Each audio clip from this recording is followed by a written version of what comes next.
Hello everyone, this is Diksha Rathore and welcome back to my channel. तो friends, इस video में हम बाल विकास और मनोविज्ञान से नेक्स्ट क्वेश्चन डिस्कस करेंगे जो बहुत इंपॉर्टेंट है। सो जल्दी से वीडियो को लाइक एंड शेयर कर दीजिए और चैनल को सब्सक्राइब कर लीजिए।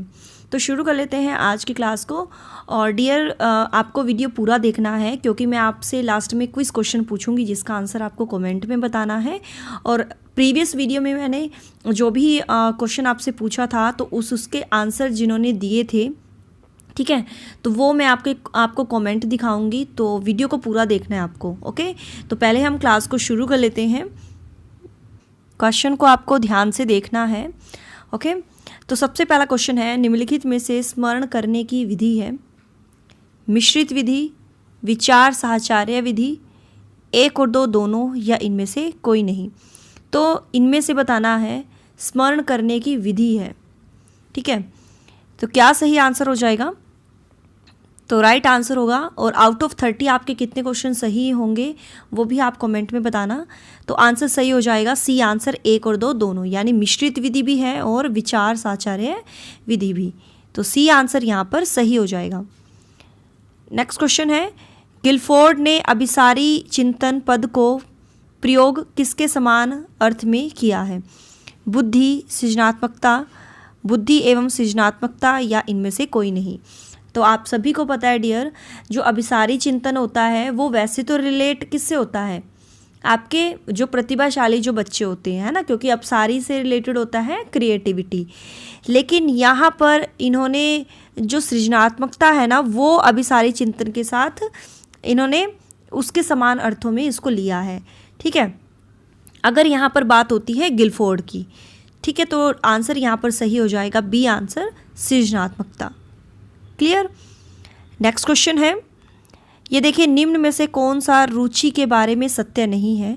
रुचियाँ जन्मजात और अर्जित दोनों होती हैं। रुचियाँ समय के अनुसार बदलती रहती हैं।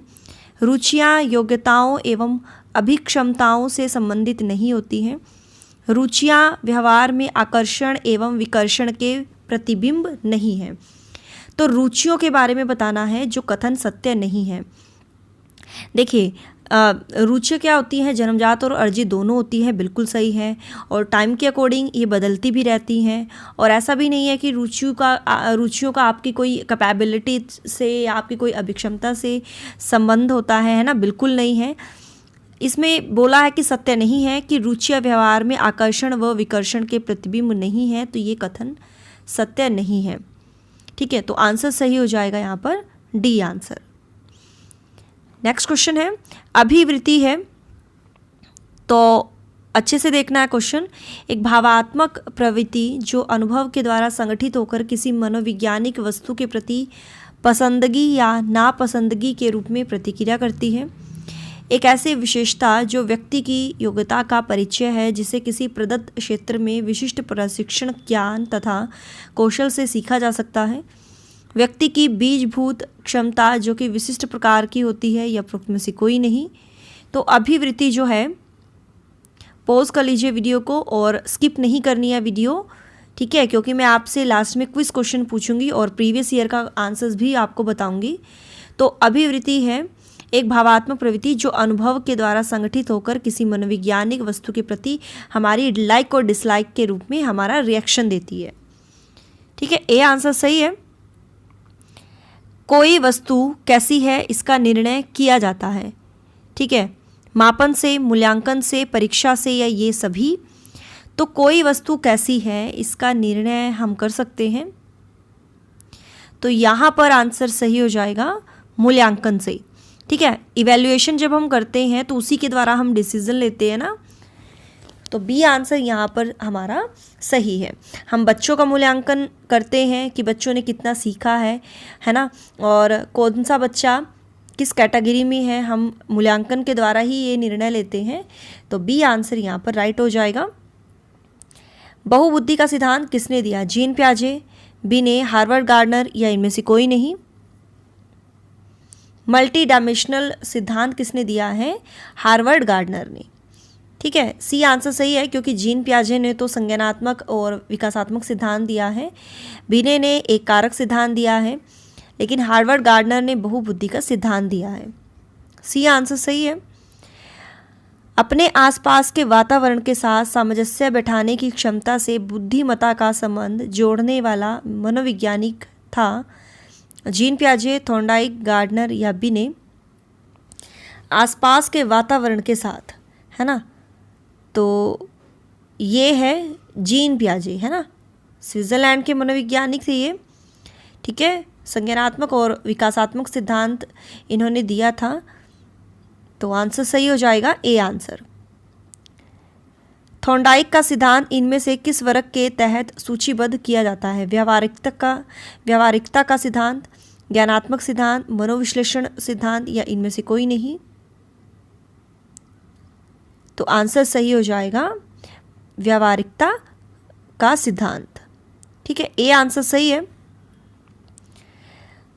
मूल्यांकन की किस प्रविधि द्वारा छात्रों के व्यवहार, क्रियाओं, संवेगात्मक एवं बौद्धिक परिपक्वता के संबंध में प्रमाण प्रदान किए जाते हैं? साक्षात्कार, प्रश्नावली, निरीक्षण प्रविधि या ये सभी? तो 699 में आंसर सही हो जाएगा निरीक्षण प्रविधि। सी आंसर यहाँ पर हमारा बिल्कुल सही है। शिक्षा अनुसंधान के आयाम है अनुदैर्ध्य आयाम, अनुप्रस्थ आयाम, 1 व 2 दोनों या इनमें से कोई नहीं? तो शिक्षा अनुसंधान के आयाम है तो ये है दोनों ही। ठीक है, 1 व 2 दोनों। नेक्स्ट क्वेश्चन है, व्यावहारिक बुद्धि को कहा जाता है संज्ञानात्मक बुद्धि, मूर्त बुद्धि, अमूर्त बुद्धि या सामाजिक बुद्धि? तो व्यावहारिक बुद्धि को कहा जाता है मूर्त बुद्धि। बी आंसर यहाँ पर सही हो जाएगा। नेक्स्ट क्वेश्चन है, मानसिक रूप से स्वस्थ व्यक्ति की विशेषता होती है आत्मविश्वास, जीवन के लक्ष्य चुनाव, समायोजनशीलता या ये सभी? तो देखिए इसका आंसर क्या सही होगा। और मेरा पर्सनल चैनल है मिशन टैट, MISSION, मिशन टैट। तो ये आप विज़िट कर लिए। ठीक है, यूट्यूब पर आप ये सर्च कर सकते हो, सबसे पहले चैनल मिल जाएगा। और यहाँ पर आपके एग्ज़ाम के लिए काफ़ी वीडियोस मैंने अपलोड की हुई है, तो वो भी आप देखिएगा।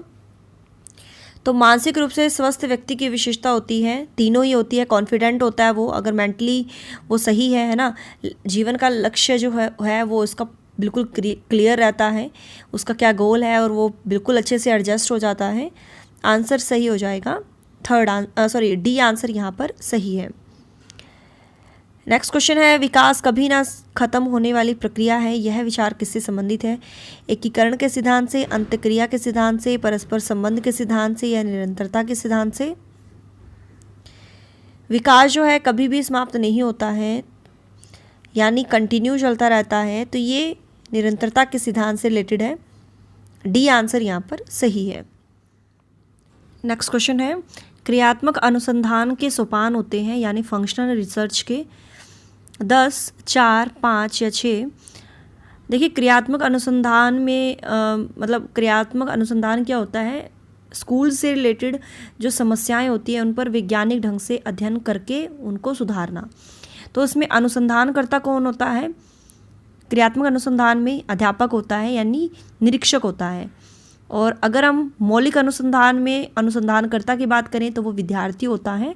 और क्रियात्मक अनुसंधान की अवधि होती है 7 से 15 दिन की होती है। ठीक है, तो इससे रिलेटेड ही मैं आपसे कुछ क्वेश्चन पूछूंगी at the end of the video. ठीक है, इसी से रिलेटेड पूछूंगी मैं आपसे क्वेश्चन, जिसका आंसर आपको कमेंट में बताना है। ठीक है, तो कितने सोपान होते हैं? 6 सोपान होते हैं। आंसर सही हो जाएगा डी आंसर।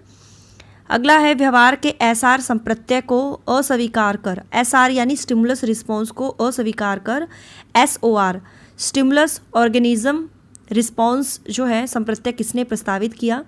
वॉटसन, वुडवर्थ, गुथरी या हल? तो एसआर थ्योरी किसने दी है? थॉर्नडाइक ने दी है।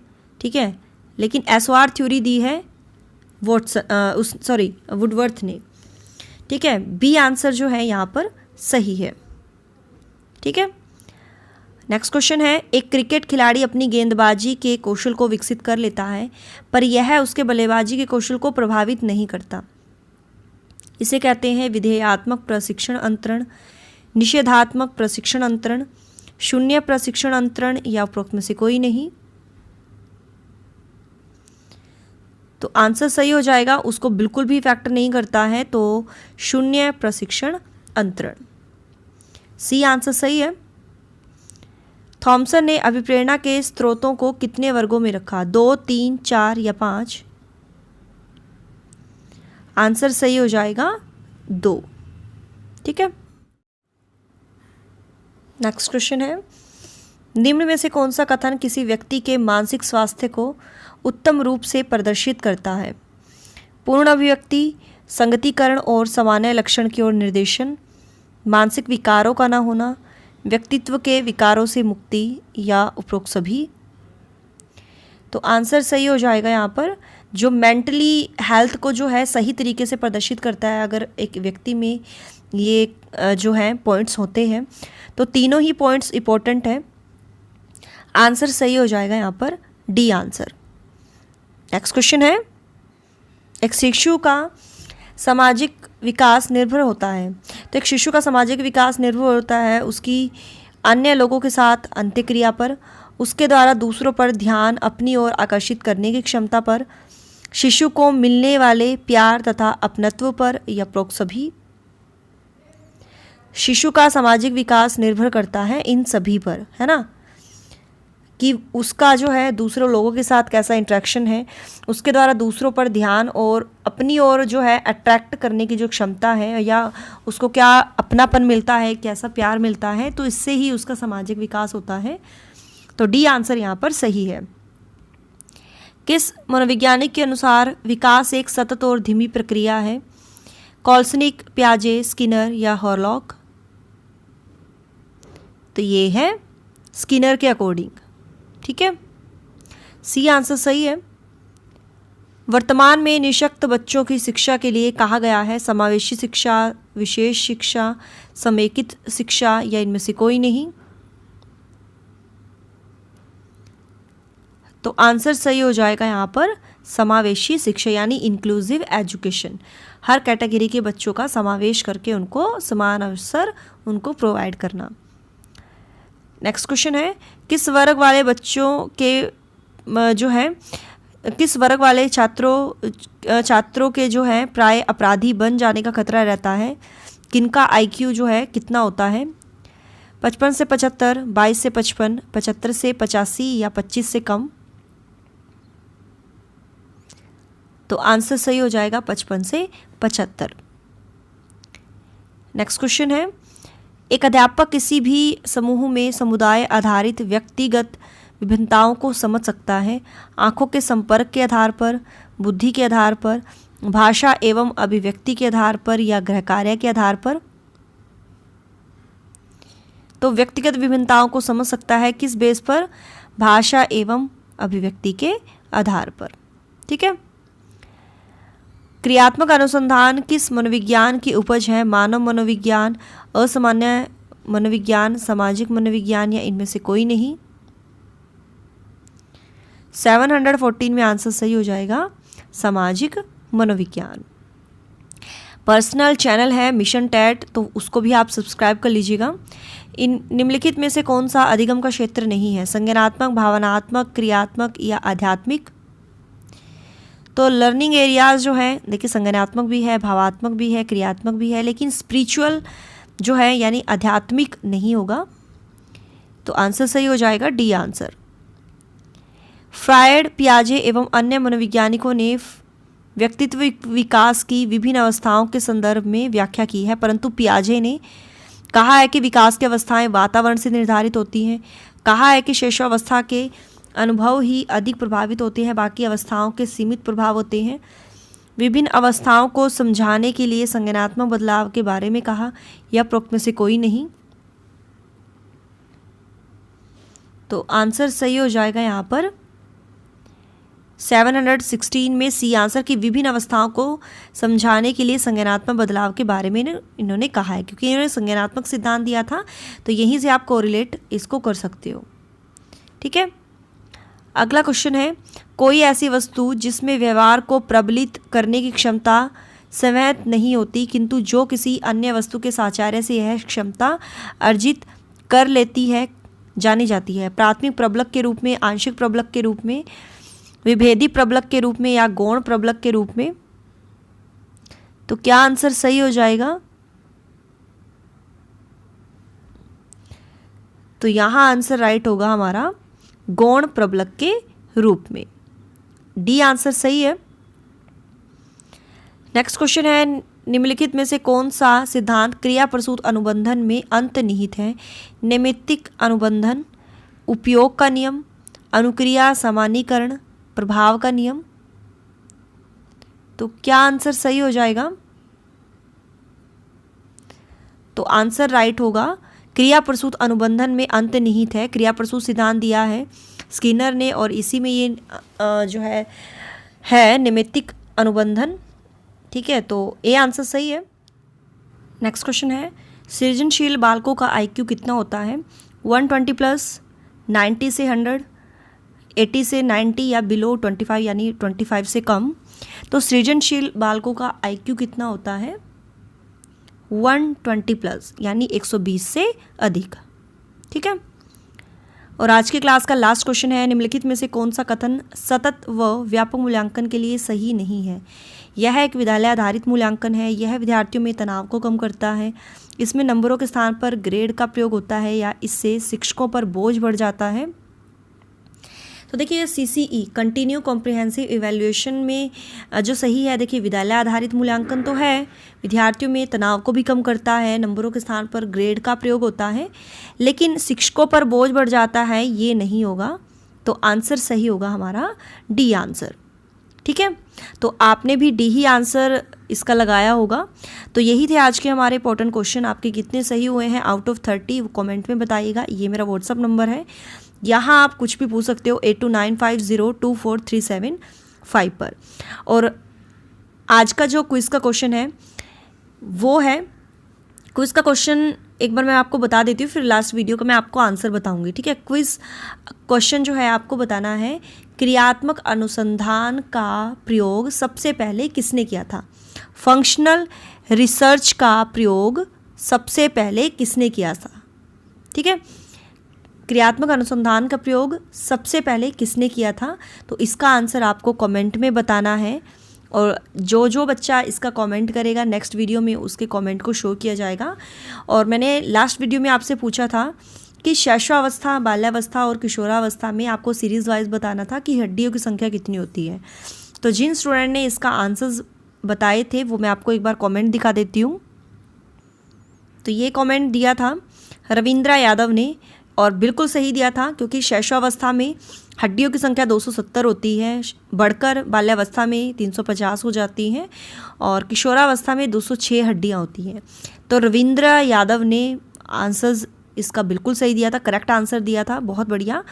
और जिसमें आता है करमवीर खन्ना, इन्होंने भी सही आंसर दिया है, पूनम सोनी ने और दिनेश कुमार मीना ने, इन्होंने भी बहुत अच्छा आंसर दिया था।